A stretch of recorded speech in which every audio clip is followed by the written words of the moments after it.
below. We're talking about Saturday. Since Saturday is Saturn, and how we construct and how we build and bringing structure into our magic on my platform. If this is your first time in my live, my name is Chief Apostle Samuel Jr. I am the apostle and pastor of Apostolic Faith of Jesus Christ Incorporated. In honor of my baby Scorpio, she asked me to do a video on altars. And not only am I going to do a video on altars, how to create altars, but I'm also going to explain why. To those that follow me when you're in a Christian church, or whether you are in Ifa, Voodoo, Santeria, Lukumi, Congo, Palo, Santeria, whether you're Lukumi, whether you're a mystic at Adjay, whether you are a Christian, whether you're an atheist, universal laws affect us all. And when we're trying to understand how to do lives, man, is that my Shamari in the house? Oh, Shamari Cancer in Chi-Town. Then I got my baby Scorpio in honor of her. I'm going to be teaching today. I'm actually at the church, and I'm actually setting up the rest of the altars, actually to the Orishas. But even though this is honoring Orishas, but it doesn't matter whether it's an ancestor, because right next to this particular altar is Babalu Aye, St. Lazarus. I've already started constructing the altar. Now, I want to explain something to you. When I teach universal laws, it's applicable to each and every individual. What's up there? She said, so excited. What's up, Renee? How we doing? Now, why is this important? Especially now, I would like to preface. First of all, hello and salutations to my madrina and to my padrinos and to my brothers and sisters in Ifa, Voodoo, Santeria, Lukumi, Congo, Palo, and all of the ATRs, especially you Christians that are in the church practicing the ATRs, or the Christians that left the church but still got church up in them, but they want to learn real magic, where they may went astray. Now, why do we do altars? Now, first of all, an altar at the simplest, what's up there, Jeremy, in the house? The simplest form of understanding an altar it's a meeting place. It is a place that an individual places things, and this is why sympathetic magic applies in, where you get things that represent correspondence. Some people will use that terminology. Things that correspond to the energy, the frequency, or the vibration. That's why I say it's universal, because I don't care where you go, whether you go into Malika Temple, there's an altar. If you go to a voodoo ceremony, it's altars there. And the place of not only magical tools are placed there, also we place offerings there. But it is, I consider an altar a meeting place. A meeting place for the energy, the frequency, and the vibration, or a place where you cause that particular energy or frequency to habitate or reside. It can also be a place of power where you harness that particular energy. You meet that particular spirit there. You come to that particular altar. In this case, as I build this altar for Babalu Aye, I have not personally received, this Loa has been with me since forever in childbirth. But I am going to receive the Orisha from my Padrino, Babalu Aye. But I do have the other Orishas for the other people, but this one in particular, I don't actually have the pot yet, but I will be getting it. But I wanted to utilize this as an example of, in my particular church, an African American man. If you come in my church, you will see my practices all over the church. Yes, I believe in universal energy. I believe there's only a deity, one God, and I believe that God is feminine energy and androgynous energy, masculine energy at the end of the day. But the reason why you create an altar, it should not be done by somebody that does not understand you're opening doors. At an altar, it's a meeting place. You open a door, you close a door. Okay? Just like in a prayer, you open with prayer and you close with a prayer. I believe that a lot of people that are in the ATRs or trying to learn spirituality are missing the fundamentals about energy, opening portals and closing those portals. And once you set up an altar, what's up, my Aquarius from North Carolina? Natasha Foster in the house. Much love to each and every one of you. Once again, to you guys that sent monies for Chloe, I sent her. She is so happy. She's very happy. Appreciate your love. All right. But the reason why you place an altar there, now, I have, I'll get to that. Babalu Aye. So, first of all, the whole concept of creating the altar is to put things that associate with that particular spirit. So, Babalu Aye, since I understand him from Haitian Voodoo as being a Loa, some people call him Saint Lazarus, okay? So, not only he's a king, but he is a deity of sickness and disease. Before he was called the spirit of smallpox, and he became the spirit of AIDS. But he's also a spirit that brings wealth and success. He's also he's feared because he embodies all sickness, all diseases, and so therefore anything that he can remove from you, he can also place on you. So that there's duality in Babalu Aye or Saint Lazarus. Okay, so not only do I have. Right now, I love this. Sister Tria had ordered this on me. This is one of the objects that I placed on his altar. I haven't gotten a lot of the tools there because I was in here fixing stuff, Keish, and I thought about you, and I was on the phone with my son. I said, let me get off the phone with you and actually do this video because she told me that she wanted me to do this video. But this is one of the spiritual artifacts that you utilize with Babalu Aye. I don't necessarily have anything in it yet. I'll be fixing that later. I do have a statue, but I have that at my house. I have 2 statues at the house. I'll be bringing one here. Then I have, now with Babalu Aye, he also has a certain colors and he has a certain material. So I want y'all to see the material. This brown material and then the purple.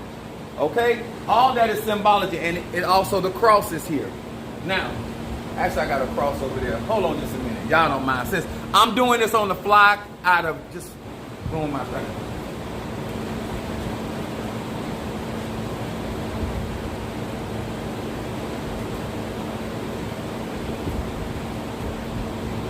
So you don't necessarily have to do this. You don't have to have a cross this big.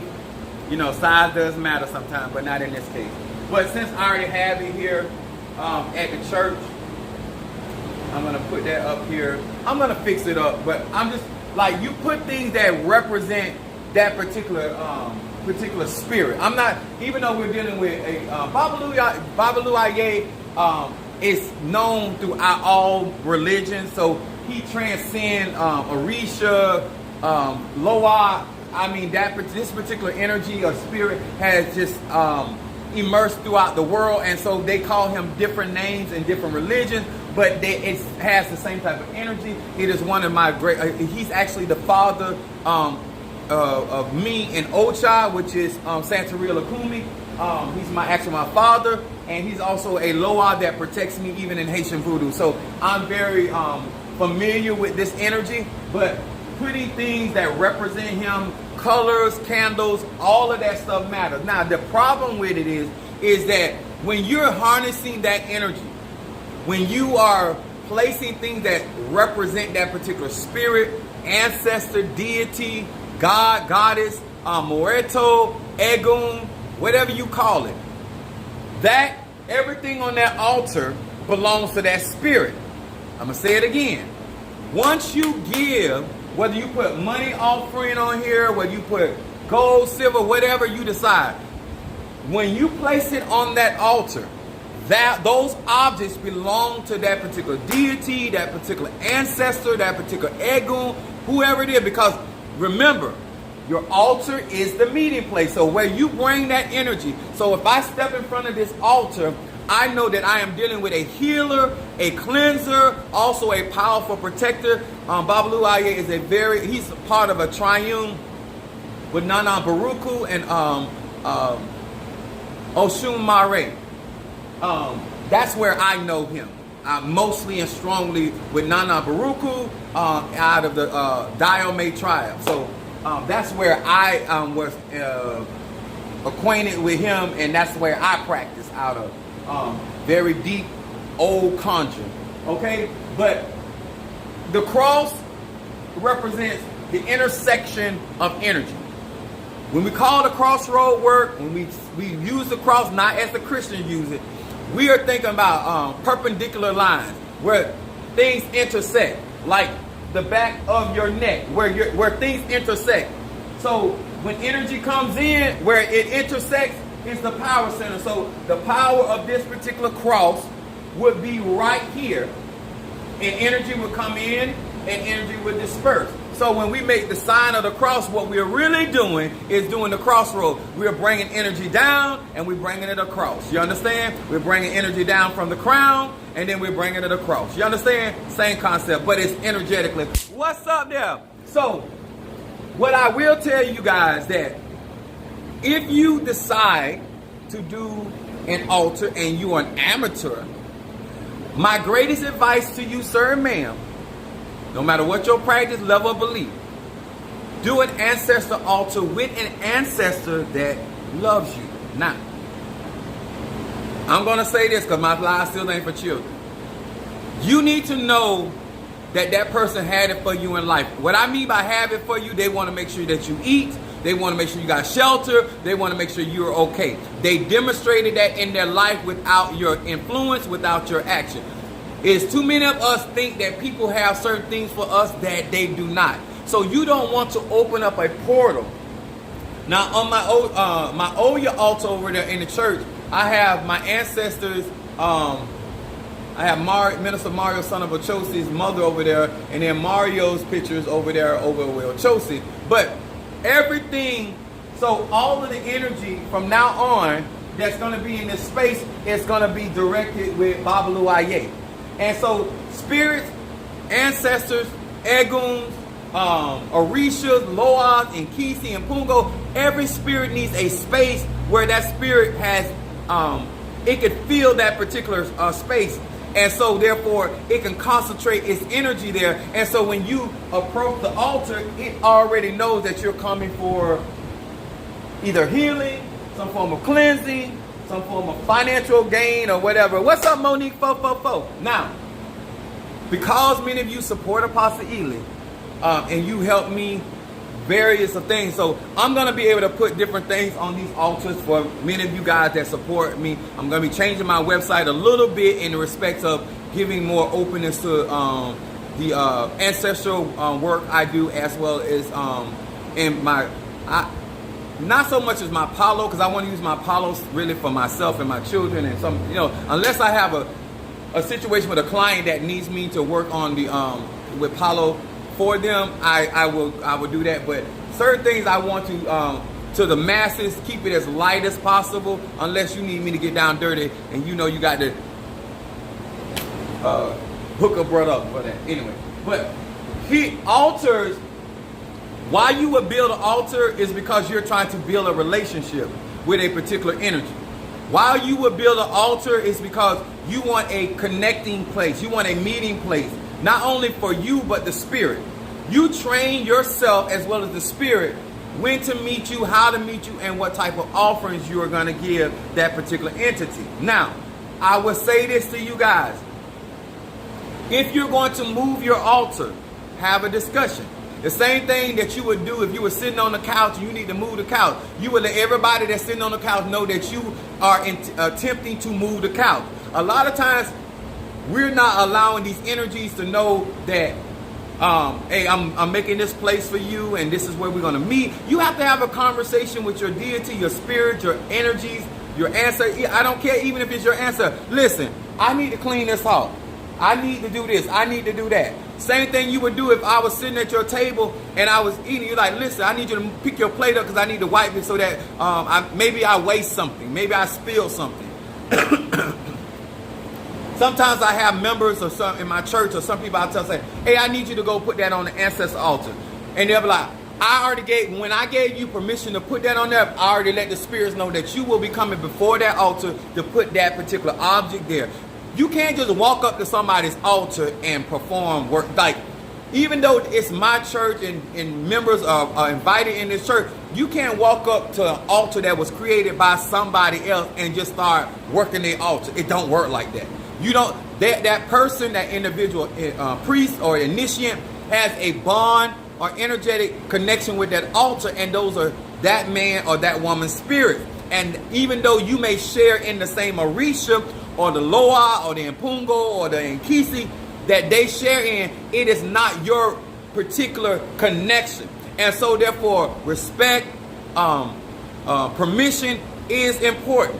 Don't just walk up to altars and start doing your thing. That is not no wisdom. I don't care if you're experienced. I don't care if you're intermediate. I don't care if you're not. It's just no wisdom. It's a respecting of a meeting ground of somebody. That's like going into a restaurant and you see the tables reserved. It could be reserved for an anniversary. It could be reserved for a party or whatever. But you know that that individual person is there.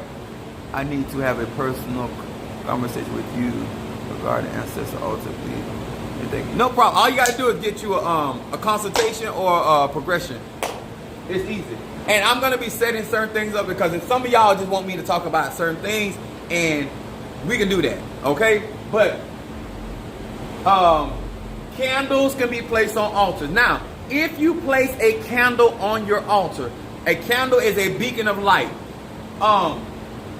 Unless you are doing a working with that spirit, a candle light does not have to continue. Say for instance, Renee decides, say, you know what, I want a healing candle. I'm gonna go on the live. Then, you know, you can pay for the candle, then you got to pay for the altar. They're not together.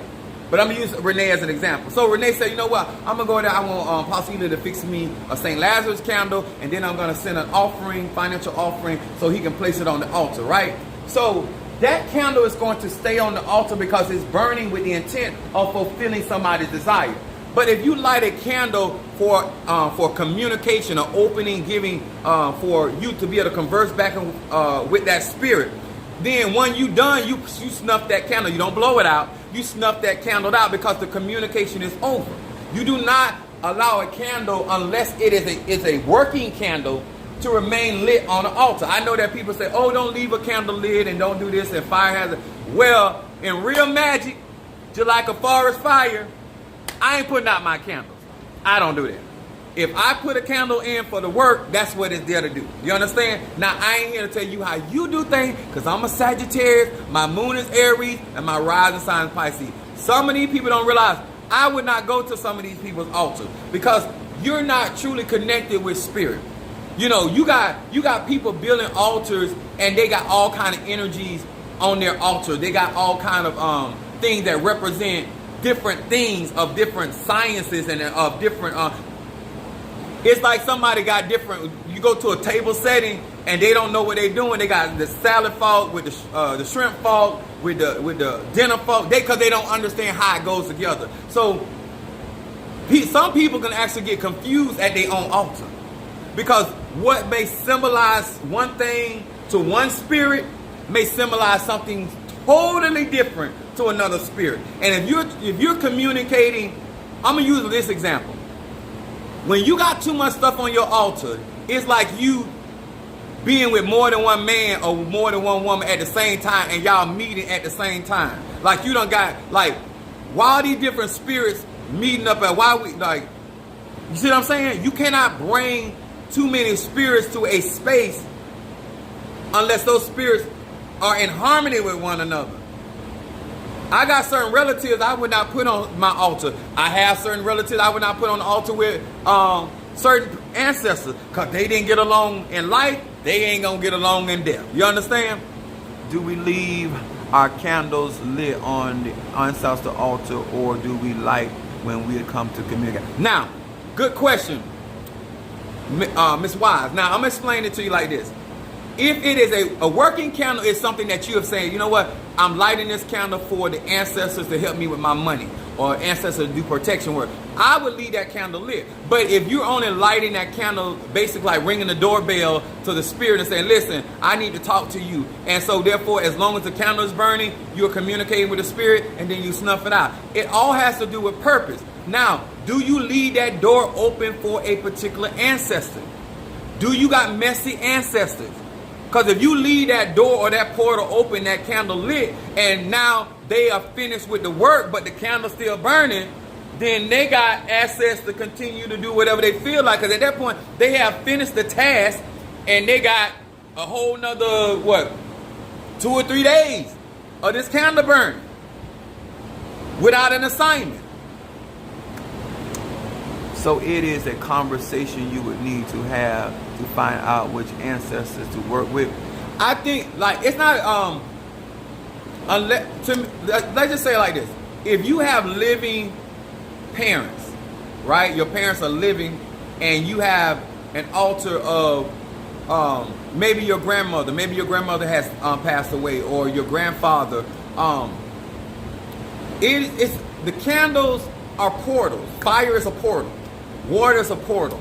That's why some areas you don't put fire on the altar. You put water on the altar. Some people call it a chalice. You know, cups of or like this ain't clean, but I gotta pour this out. Ugh. Hold on.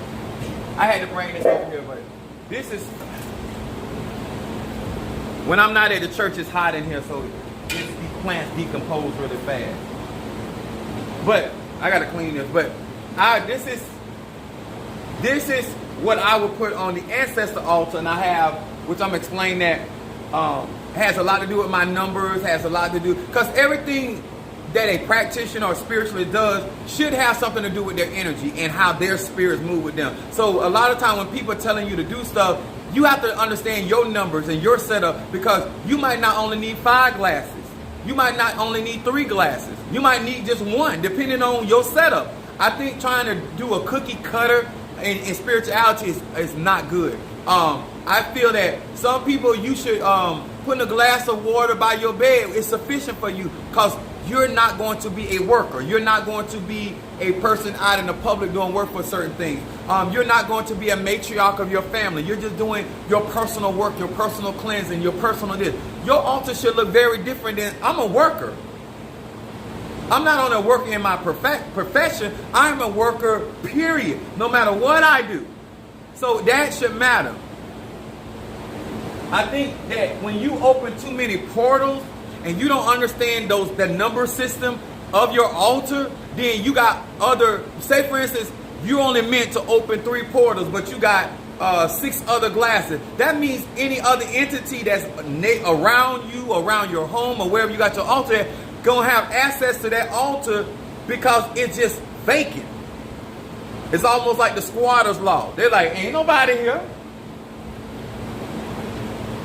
Only 3 of the glasses are being taken up by their ancestors. Let me call my posse, and I can get 5 other spirits to come in here, and they can be on your altar, benefiting from your altar, because you were only designed to have 3. But they're not gonna tell you that, or you ain't did enough research about your energy, your frequency, and your vibration. Now, I would say this. Why you want a meeting place? Because one of the benefits, in my humble opinion, is that you build up energy over time. Every 21 days, your altar should get stronger. Every moon cycle that you have an altar, it should get stronger. Right? I have seen, wait a minute, I have 7 light white candles yesterday, and my candle is cloudy. 7 white candles? 7 white brings in all the energies of frequency, of the colors, of the light spectrum. Then you got 7 representing completion. Then you, as you say, they're getting cloudy. Cloudy means that there are obstacles there. See, depending on how the energy is around your environment and you light, but remember, that means you're giving 7 portals or 7 ways for a manifestation to come through. Remember, these candles represent your prayers. They represent your petition. Each candle represents your petition. Now, if you have distinctly spoken something very different over each candle, then that's something different. But if you are utilizing 7 candles for one particular situation, you're opening the door. 1 candle. Oh, 1 white candle. Okay, I got it. Sorry. But, okay, 1 white candle. But candle, 1 white candle, it has a lot to do. I'm going to say this. I know they tell y'all to go to Dollar General. Okay? I know they tell y'all that. I'm going to say this. Look for the particular paraffin wax, or a particular type of, like, I have beeswax candles. I have really high grade candles, because as natural as the candle can be is the more energy that that candle can hold.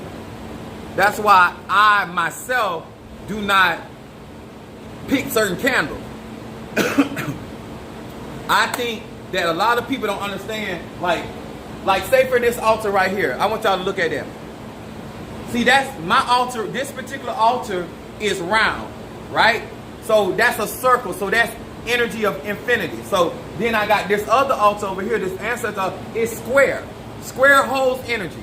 Each altar, depending on how you construct it, allows energy to flow very differently. So it matters if you have a circular altar like this, because the energy is going to flow in a circle, in a spiral. This right altar right here, because it's square, it's going to contain energy.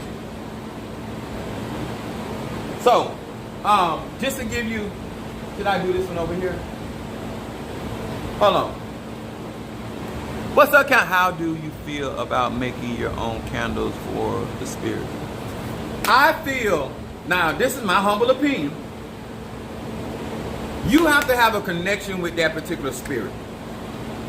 And if that spirit wants a light, you know what I'm saying? That's like deciding to give somebody a gift or give somebody something they didn't ask you for.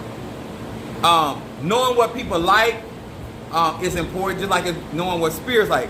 I am my personal any candle that is created should have purpose. I don't think you should just offer spirits candles. I don't think you should just design candles to be designing them. I think that when you're utilizing your energy or the energy of your spirits, it should all have purpose. And I think a lot of people have fashionalized, or if that is a word, the ATRs and really not about the relationship. Because remember, the Orishas, most of the spirit that African people deal with, even especially American African, they're nature, spirits of nature. So you want, it's natural, because like I have a lot of critters even in the church, because a lot of the stuff I work with come from out of nature. So all animals and creatures smell is nature in my church, and even at my home. So if you're going to practice real magic and you're going to be making blood sacrifice, because I have to do some sacrifices in this church for the next level for apostolic. But I believe that a person should make a candle with purpose. I don't think a person should just be making candles if they weren't called to make candles. I don't think that's everybody. Just like I wasn't called to be nobody's mechanic. That ain't my thing. I think that too many people is as simple as designing a candle is. If that is not something you are called to, you should not be doing that. Maybe you are called to do Grigri bags or Mojo bags. But it is something that we as spiritual people got to always remember. Anything we design, we create a portal. We create a doorway and a connection. And it should be understood that you are sharing your energy with this particular tool. Now, it's not a, do I have a, hold on, I got candles.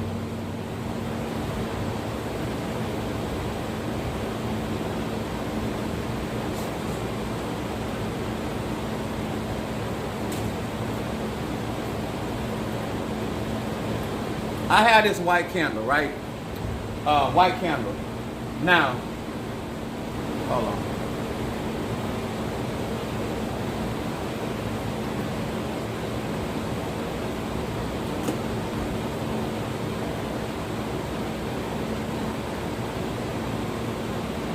All right.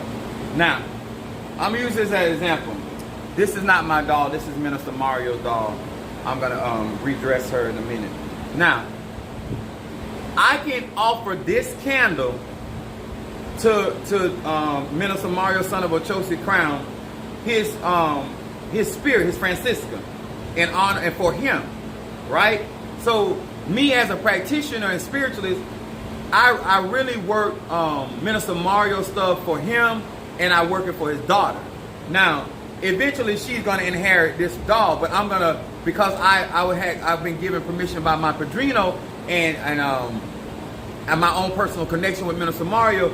I have asked, and plus I know his spirit name, so I have access to this, but the intention is to build this energy up in this spirit so I can offer this white candle to his Francisca in behalf of him or his daughter, because that's his bloodline. If she's going through something, of protection or money, whatever. But things that sit on altars, and plus he was a part of the church, and so his Francisca is also a part of the ministry, okay? Our spirits are a part of what we do, okay? So, you can do that. Just give y'all a little stuff. This is her dress. I'm gonna redress her in. These dresses are expensive. This is her. I'm gonna change her dress out, and this is gonna be her dress. This is the one I'm gonna redress her in. This one right here. Yeah, she gonna be ready, ain't you, my mama? All right. So put that back over here. But this is on the altar over here.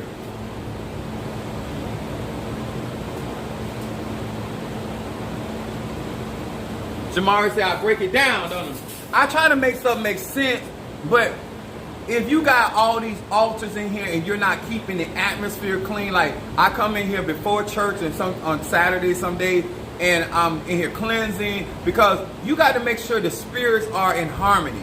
You can't just have altars in your house, you're not keeping them clean, you're not keeping the energy free, and then you want to do work on that altar. You can't do that. You should. I'll take that back. You can do that. I just don't want to advise you to do that. That's like trying to have sex when you're dirty. You understand? Some of y'all do that too. I don't have a problem having nasty sex. I just have a problem having unclean sex. If you understand what I'm saying. So when you think about how you work with certain things, and this is why another reason I tell you guys, you got to have people that actually got it for you. You got to have people that actually have it for you, in the sense that they're going to honor your spirit, they're going to honor your practices, they're going to honor your desires of how you would have done in your life, and you can pass certain spiritual tools down to your children, your grandchildren, if they get into the same practices you got, and that energy will be built up over time, and it will be actually, by the time Chloe gets this particular doll, or this Francisca, this doll will have so many other energies and advancement, so things will manifest a lot easier for her. That's something I'm going to do from my heart, because of the fact I'm still who I am, Chief Apostle, and I want y'all to win, okay? So, hold on, y'all. Let me see if I got enough room to do this. Now I don't know if y'all can see this. Can I pull this over here? Just give me a moment, y'all. I hope I do this right.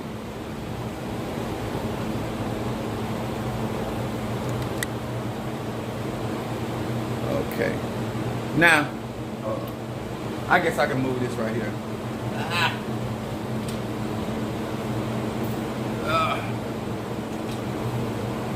Now, this particular altar right here, I haven't finished this altar. But Nicole had bought me an elephant, right? Nicole had bought me an elephant. And those that know Obatala, this altar here, I have the beads that I had got initiated in. I have those on Obatala. Because when you get initiated, you wear because Obatala rules all of our heads, no matter what you get crowned in. Obatala rules your head. So these are the beads that I had got crowned with. And then I have 2 coconuts that I use for cleansing, and it has cascarilla all around it on Obatala altar. Now, is these altars complete? No, they're not. I am still, like I told you, I stopped doing what I was doing in order to show you, but there's a separation between this altar and that altar. They're not the same. I give each spirit a space, and then I got the other altar over here, and another. So I have them, and we have a pretty decent sized church where I can separate these altars and keep them in space. But then right next to Obatala, I have Eligwa. I haven't. He's over here, but I have his up. But I haven't finished. I just got the covering over there, but.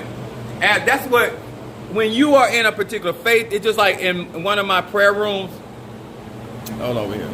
In my prayer room, Oh, wait a minute, wait a minute. Y'all give me a moment, give me a moment.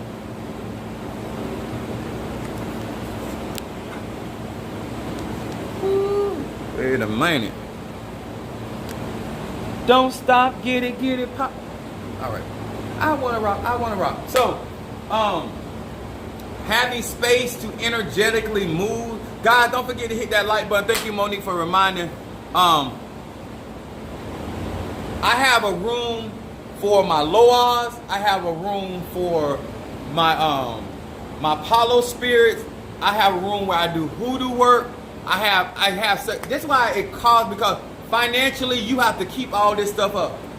What the type of liquor that you use for one spirit, you may not use for another spirit. Then one ancestor won't difference up. So to all of you all, it's called spiritual work for a reason, and you cannot do this and expect maximum results. You cannot be a type of person that you're going to give a couple dollars and think that these spirits going to go ham for you, because it's not going to happen. Because remember, that's the king, Saint Lazarus, Bablu Aye. That's the king, Obatala. Elegua is a king. Shango is a king. Ogun is a king. Yemiya is a queen. Oshun is a queen. Oya is a queen. Ochosi is a king. Okay? You got to remember all this stuff, that if you're dealing with Loas and different things, you have to honor them for who they are, not who you think you can afford to be. And I'm just being honest with a lot of times, a lot of people go out here and it's like, oh, you can get the reaches, whatever they want. Well, if it was all that, then what, in every aspect of society, why would a deity not bless you where you can be a blessing to them and honor them, especially the way that they bless you? Now, if they ain't blessing you, or you ain't really got it with them, I can see why you got to shortchange them, because y'all don't really got a relationship. That's like you being a side piece and you ain't even the first side piece. The chance of you getting something for your birthday is slim to none. The chance of you getting something for Valentine's Day, or especially a full dozen of roses, and you ain't even the main side piece. Just being real with you. So altars have a lot to do with relationship. Altars have a lot to do with what energy in, energy out. It has to do with understanding doorways. It has to do with understanding how energy enters in and how that energy exits. And then depending on how you have constructed your particular altar is also how it's going to manifest. Like I said earlier, this particular altar with Bablu Aye isn't circular for. Now I have to bring the statue here. I got other stuff to do. But my thing is, I didn't just wake up one day and say, I'm going to create an altar. I already had a pre-existing relationship. Just like they say, you got to have pre-existing conditions in healthcare.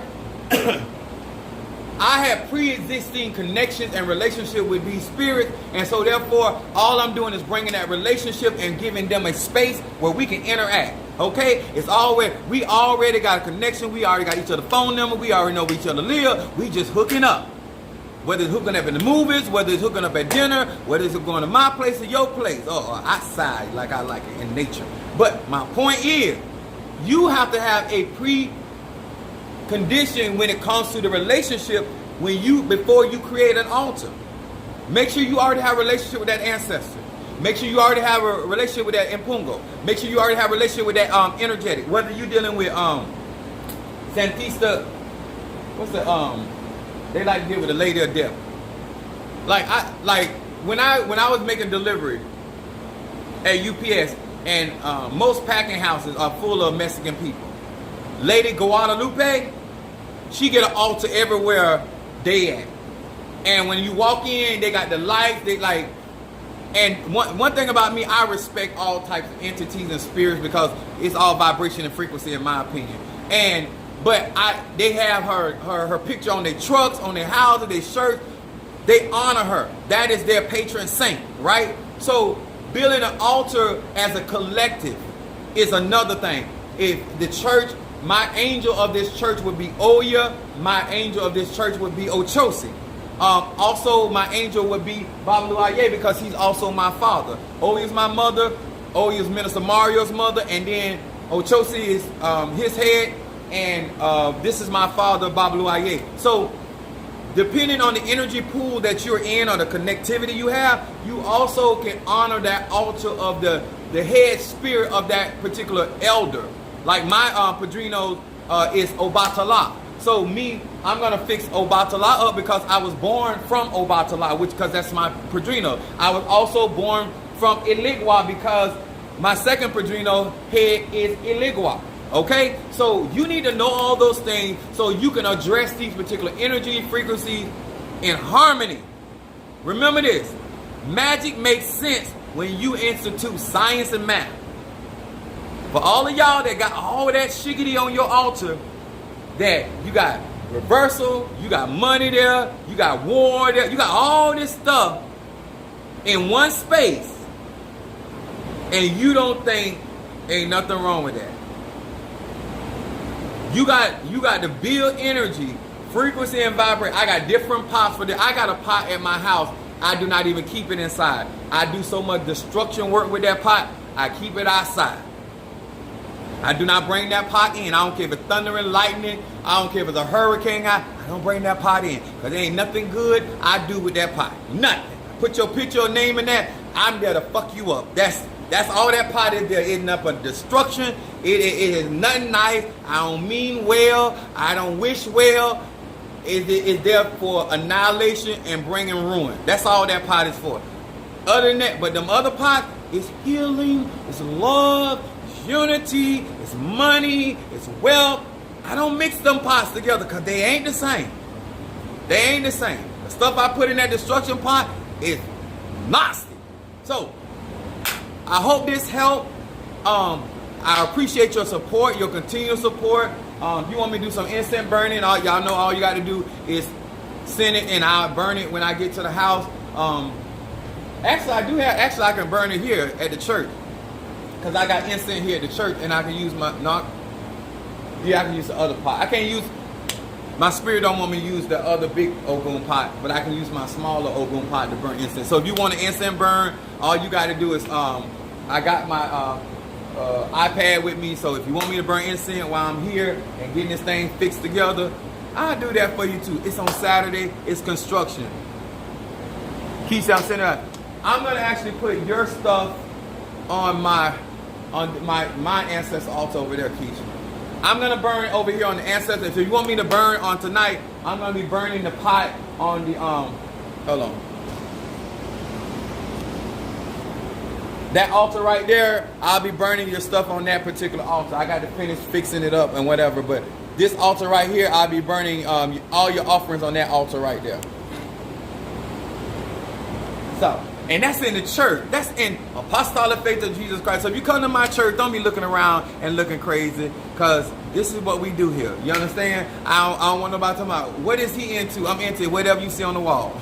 I'm into whatever you see on the altar. I'm into whatever you see or you don't see. Okay? Whatever you sniffing up in here, I'm into that.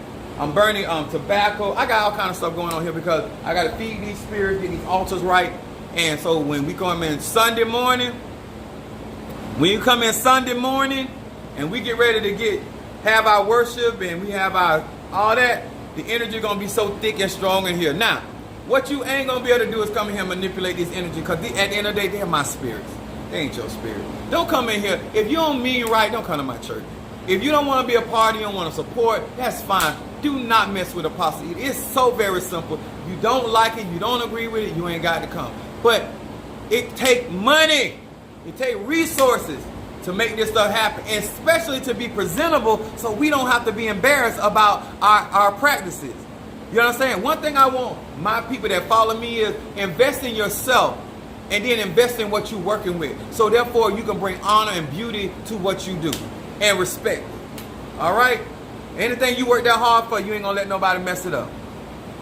Love you so much. I'm gonna be in awe of your masterpiece. Thank you, Shamar. When I get through with this, and I'm gonna have fruit and offerings all around this, like it's gonna be on. So I told y'all who all invested in me and being a part of what I'm doing like that. You know, I think I'm gonna be putting something like I got Natasha, I got Keish. I have certain people that been doing certain things for me, and riding with me, I'm gonna be putting y'all names in certain spaces and stuff. It's all for the good, because you've been good to me. I go through my list and look at who's been giving and support, because some of y'all give, y'all tell me not to tell nobody. You see my instance. Y'all see your instance, Darius. I seen it. What's up, Jelly? What's up? Do you work with jobs? I'm gonna tell you, I work with something similar to that.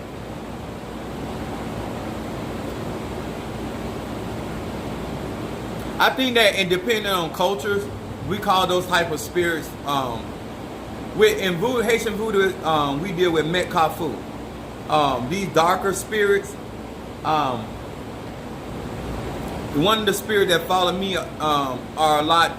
The spirit that follows me, Jeremy, is actually darker than that spirit. That family of spirits you're talking about. I do some really dark stuff. I don't front with nobody. But I try to help people, you know. But if I got to go there, I do that. It looks awesome when I was there. Oh, you was there today, Nicole? Love where our church is headed and the power we are working with. Oh, thank you, baby. Thank you for sharing. And yes, I want instant burn. Please. All you got to do is make sure you do that. And I would just text it to me, and before I leave here tonight, I'll get it done, okay? But I got to get done. I hope this helped you guys. Make sure you hit that like button. Make sure you share. I hope I broke it down enough that no matter where you are on, if you decide to get an altar or if you see an altar, at least you have a better understanding. Especially you go and go to restaurants and Chinese restaurants or Japanese, they have the altar there. Their Buddha is sitting there. It's all about symbology. Okay. He ain't no killer, but don't push him. I know that's right. Actually, I am a killer, but I'm a healer too. So. Yeah, my ex had this dude hollering at her. His nickname was Killer. I told her, I said, no, I'm the killer. He got a nickname. This is my attribute, okay? So we a little bit there. I don't know.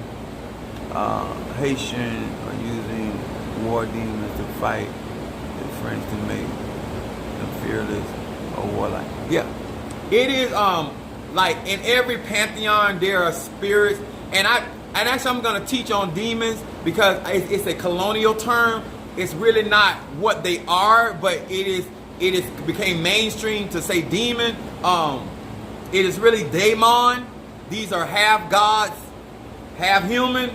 That's what they really are. But they are very powerful beings. And look it up. Daemons is really not.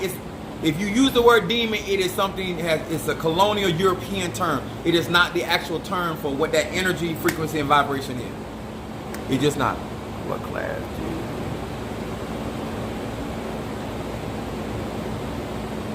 Somebody asked about a class.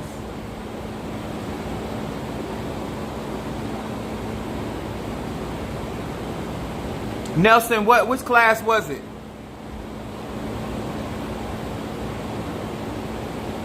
Okay, Monique, if you're still on here,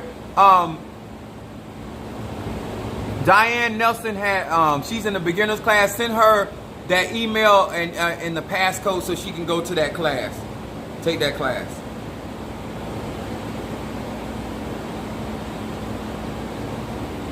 All they're gonna do, Diane, they're gonna get your email address and then they're gonna email you the class, and the passcode is on there so you can watch it. I heard some Asian can turn into I'm gonna say this. I grew up with a man that trained me at 13 years old, and he had this stick in his office, and that stick would turn at a certain time into a big old cat. I used to watch him do ceremonies with this bone. A bone. A regular bone. Look like. Once he started invoking the spirit, that bone would move around the bottom of that jar like a worm or a caterpillar. It would move. Like, I grew up with that kind of stuff. So from a personal perspective, I know a lot. I just don't share a lot because people get very leery of me once they find out how I really get down. So I need people to think I'm nice and sweet and kind and generous and all that other stuff until they get on my other side. Then they find that other part. But thank you so much. I got to get work, guys, because I still got to get ready for church tomorrow and then get back home and take care of Shango, because Shango is, y'all pray for me with Shango. I love y'all. Don't forget to hit that like button and comment under this video to help other people. This is a good one. And I will teach a class on altars, but actually conjuring on altars. Bringing spirits in altars. All right? All right. God bless you.